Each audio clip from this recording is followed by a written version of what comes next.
So the idea of this meeting really started when some of the funding agencies, some donors were asking more questions about social innovation, are interested, but would like to know more.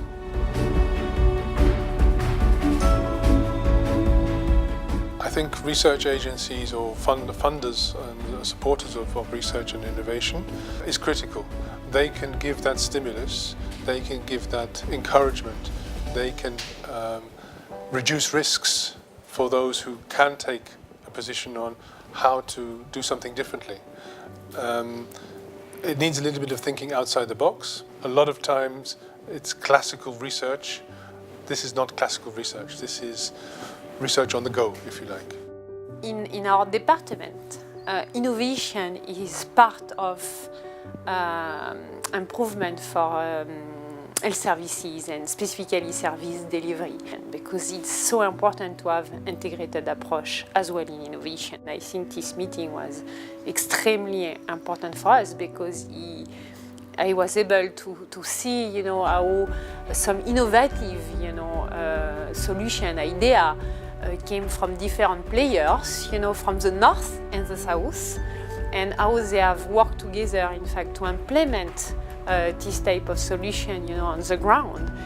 Well, I think it's really important. I think all development challenges are coming from real on-the-ground problems that people experience. And I think the more that we can identify what those challenges are from the perspective of the people who are actually experiencing them, the more likely we are to get good solutions which actually are sustainable.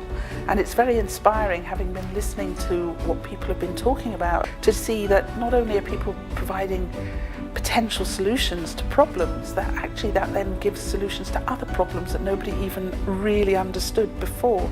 And so it just sort of ripples out. So the impacts are very much greater than anyone thought they might be.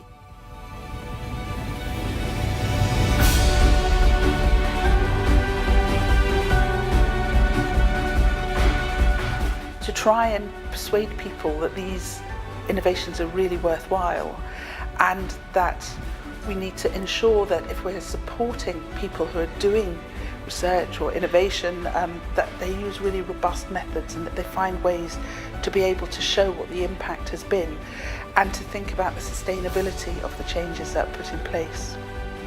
We need to allow some innovation in the way that we ourselves work, keeping rigor and keeping the basic tenets of good research, where you have data that is verifiable, that is publishable.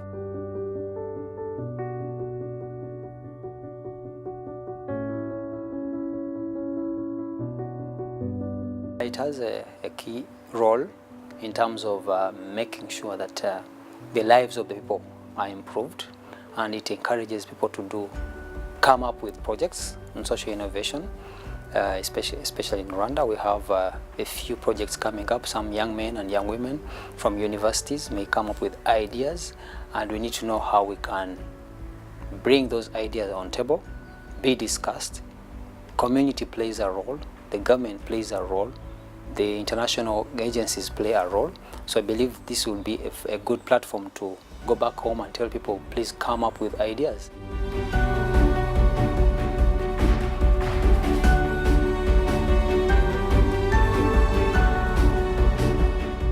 To create more awareness, be it at the regional levels, the national levels, whoever can do that, it could be a very good idea for people to come up with ideas and come up with projects, and people know that social innovation in health is something that they can embrace as a way to drive forward their community needs, and they can solve community problems through social innovation.